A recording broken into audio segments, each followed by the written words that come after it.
मिली तो मिली, नहीं मिली तो मिली, और जो मिली वो खा लो। उसी में जो हम लोग सुनते हैं ना कि ये तो मांस भी खा लेते हैं, उनको जो दे दिया जाएगा ना वो उनके लिए प्रसाद होता है। मतलब आप सोचिए कि हम भगवान से प्रसाद लेते हैं, वो आपसे प्रसाद लेते हैं। बट सर अगर उनको मांस मट्टी मिलती है किसी घर से, तो अपने सनातन धर्म में तो ये चीज़ है नहीं कि मांस मट्टी खाया जाए।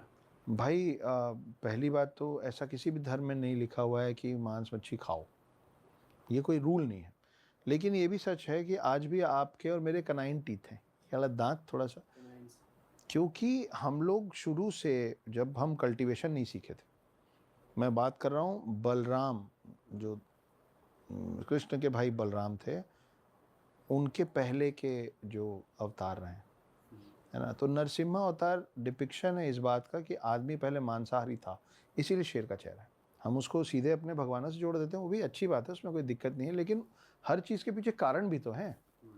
तो कारण ये है कि भाई सबसे पहले जो बोर फेस है, ये मैं शायद पहले भी बताया हूँ शॉर्ट में, बोर फेस जो वराह अवतार है कांतारा वाला, वो पहला जानवर था जो पूर्ण रूप में जमीनी जानवर था। उसके पहले सबसे पहले मछली थी, मछली के बाद टर्टल था जो पानी और जमीन दोनों में हो सकता था। जो पूर्ण रूप में जमीनी जानवर था वो था एक बोर फेस, जंगली सुअर। इसलिए वो जो वराह अवतार दिखता है, उसकी कहानी क्या है कि वो क्षीर सागर से पृथ्वी को निकाल के बाहर लाया था। ये डिपिक्शन है, ये मेटाफर है। असल में मतलब ये है कि जमीन में जीवन आया था, है ना। तो वैसे ही फिर जब आप नरसिम्हा अवतार पे आते हो तो नरसिम्हा अवतार शेर घास नहीं खा सकता ना, शेर सिर्फ मांस ही खाता है। तो वो आपके अलग अलग इवोल्यूशन के स्टेजेस हैं। तो मांस तो पहले भी खाया जाता था, आज भी खाया जाता है। इनमें ये बोला जाता है कि जो है सबको प्रसाद समझो और सबको खाओ। इनमें ये नहीं है कि हम ये खाएंगे और वो नहीं खाएंगे, इनके पास चॉइस नहीं है। खा के दोगे तो खाएंगे, आप जूठा दोगे तो खाएंगे, आप बासी दोगे तो खाएंगे, आप वेज दोगे तो खाएंगे, आप नॉन वेज दोगे तो खाएंगे उनको। और 7 घरों से अगर नहीं मिला तो वो उस दिन भूखे सो जाते। इनके बनने की जो प्रक्रिया है बहुत पेनफुल है, क्योंकि जो मैं बता रहा था कि अगर शुभम आज बोलेंगे कि मुझे नागा साधु बनना है, तो पहले इनको एक मठ ढूंढना पड़ेगा, मठाधीश को जाके बोलना पड़ेगा कि मैं नागा साधु। वो ज़रूरी नहीं कि वो बोले हाँ हाँ चलो आ जाओ, मेंबरशिप नहीं बट रही है, ठीक है। आपको वो डिसाइड करेंगे whether they want to take you और they don't want to take. मठ एक लीडर है या फिर एक पूरा क्लैन है या? मठाधीश मतलब मठ का लीडर, मठ मतलब एक समुदाय विशेष का एक कुनबा। अच्छा। ठीक है, जैसे अलग अलग कैसे बताऊं, group of people, group of people जो थोड़े थोड़े अलग अलग पद्धति आइडियोलॉजी को फॉलो करते जैसे हैं, आपकी एक रूल्स और आपकी आर्मी में अलग अलग रेजिमेंट्स, ऐसे अलग अलग रेजिमेंट्स हैं जिसको हमारे शब्दों में मठ कहा जाता है। हर रेजिमेंट का जो कर्नल है वो मठाधीश है। सारे जो नागा साधु हैं वो अलग अलग रैंक के सोल्जर्स हैं, तो उसमें पूरी हायरार्की है। अच्छा, उसमें भी जी हायरार्की जी है। जी, आप हर कोई नागा साधु नहीं है, नागा साधु के ऊपर ऊपर ऊपर ऊपर जाते जाते फिर आप फाइनली मठाधीश बनते हैं, तो वो बहुत बड़ी पद्धति होती है। तो सर इसमें वैसे ट्रेनिंग प्रॉपर उनकी हुई थी उस आ रहा हूँ लेवल आ पे रहा हूँ, उस हाँ टाइम? हाँ अभी आ रहा हूँ। तो अब शुभम पहुँच गए, तो मठाधीश ने बोला कि चलो ठीक है ले लेते हैं। तो सबसे पहले शुभम को बोला जाएगा कि शुभम तुम्हारे घर में कौन कौन है, तो शुभम बताएंगे कि मेरे इतने भाई हैं, मेरी इतनी बहनें हैं। मैं पुरानी बात कर रहा हूँ तो उस समय भाई बहन ज़्यादा होते थे, और मेरी मेरी माँ है, मेरे पिता हैं, मेरे ये रिश्तेदार हैं जीवित, इतने चाचा हैं, इतनी चाची हैं, काका काकी मामा में सब। बोलेंगे चलो बैठो, इन सब का पिंड दान करो, इन सब का अंतिम संस्कार करो जितने लोग तुम्हारे जीवित हैं। अच्छा, और वो उस समय आपको ये समझाया जाएगा और आपके दिमाग में वो इमेजिनेशन डाल दिया जाएगा कि आप उन लोगों को मरा हुआ देख रहे हो। You will see your mom dad dead, your dad dead, your brothers and sisters, आप छोटे भाई बहन। अगर आप शादी होने के बाद पहुंचे हैं कि अब मेरे को नागा बनना है, तो वो आपसे आपकी पत्नी और आपके बच्चों का भी अंतिम संस्कार करवाएंगे।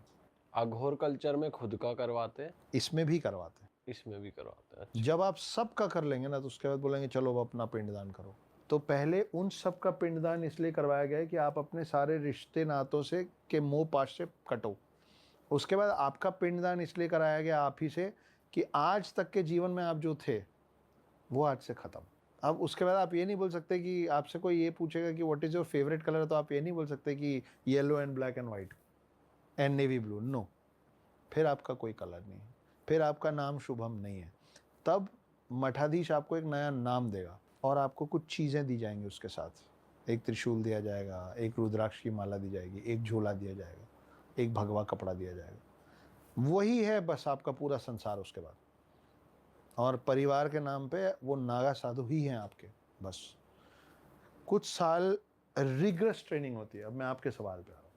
एनएसजी कमांडो वाली ट्रेनिंग होती है इनकी उस समय, अब उतनी नहीं होती है, लेकिन उस समय उस लेवल की ट्रेनिंग होती थी कि कई मर जाते थे उस ट्रेनिंग के अंदर। अच्छा। जी, और कई छोड़ छाड़ के भाग जाते थे कि नहीं हो पाता।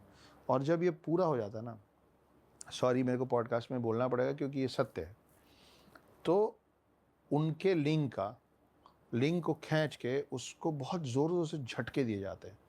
तो जो नसबंदी जो एक प्रोसेस है, साइंटिफिक मतलब मेडिकल प्रोसेस है, वो उनका नसबंदी का प्रोसेस है। नागा साधु बताते हैं कि इतना दर्द होता है उसमें कि लगता है कि शरीर से प्राण निकल गया। वो इतनी बार आपके लिंग को झटके देते हैं कि वो निष्क्रिय हो जाता है, क्योंकि आपके अंदर वो काम की भावना नहीं आ सकती, काम की भावना नहीं आ सकती। तो वो आखिरी चीज़ होती है जो आपके साथ किया जाता है। फिर आपकी ट्रेनिंग शुरू होती है, और जब तक आपकी ट्रेनिंग ख़त्म होती है ना, फिर आप अभी जैसे 48 डिग्री चल रहा है आपके प्यारे शहर में, हैं, वहाँ पे भी आप उनको भरी दोपहरी में यज्ञ में बिठा दोगे ना, खुले आसमान के नीचे, उनको गर्मी महसूस नहीं होती है।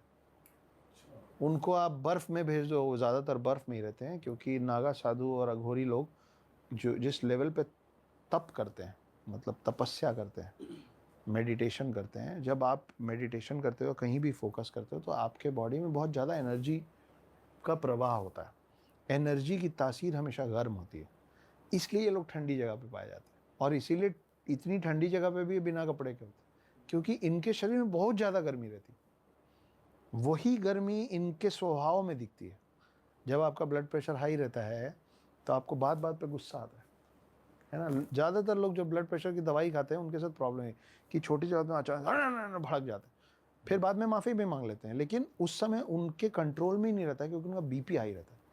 बीपी, मैं उदाहरण दे रहा हूँ, अब ये ना बोला जाए या सोच लिया जाए कि हर नागा साधु का बीपी हाई रहता है, ऐसा नहीं है। उनके अंदर मतलब धारा का प्रवाह इतना है, उनका एनर्जी लेवल इतना है कि कई बार वो एनर्जी लेवल को जब वो कंटेन नहीं कर पाते हैं तो वो कभी बड़ी आंखों से निकलता है, कभी ज़बान से निकलता है, कभी दूसरे तरीक़ों से निकलता है। इसीलिए हम उनसे थोड़ा घबराते हैं। तो ये होते हैं नागा साधु। और हम लोग इतना कुछ हमने बहुत सुने हैं ना कि भाई अंग्रेज़ों से इतने वॉर्स हुए हमारे, मुग़लों से इतने वॉर्स हुए हमारे। कुछ सबसे चुनिंदा और सबसे पहले वॉर्स जो हुए हैं आपके धर्म की रक्षा के लिए, वो नागा साधुओं ने किया था, और उसी पे है ये किताब। ओके। तो सर मैं जानना चाहूँगा कि आपका इसकी रिसर्च करने के लिए इंटरेक्शन हुआ कुछ नागा साधु से? एक दो लोगों से बात हुई, एक आध मठ के मतलब मठाधीश तो नहीं बोल सकता, पर मठ के अंदर कुछ लोग हैं। पहुंचना उन तक थोड़ा मुश्किल होता है। वो लोग इंटरेक्टिव ज़्यादा नहीं होते हैं, वो नहीं चाहते हैं कि आप, उनको कोई चाव ही नहीं है ना, वो नहीं चाहते कि पॉडकास्ट में उनके बारे में बात हो, तो वो बताना भी नहीं चाहते हैं कि हाँ ठीक है जितना पता है। अगर आप उनके सामने गलत बोल रहे हैं, हमने सुना है आप ऐसे करते हैं, बोले ऐसा सुना है, सही सुना है। उनको परवाह ही नहीं कि आप उनके बारे में क्या सोचते हो। वो उनका बेस्ट डील है कि जो तुमको सोचना है सोचो, हमको मालूम है हम क्यों हैं, हमको मालूम है हमको क्या करना।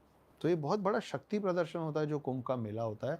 वो इसलिए नहीं होता है क्योंकि नागा साधुओं को आके वहाँ अमृत चखना होता है, वो इसलिए होता है ताकि आपके मेरे नॉर्मल लोगों को पता रहे कि हमारे धर्म की रक्षा के लिए सेना है।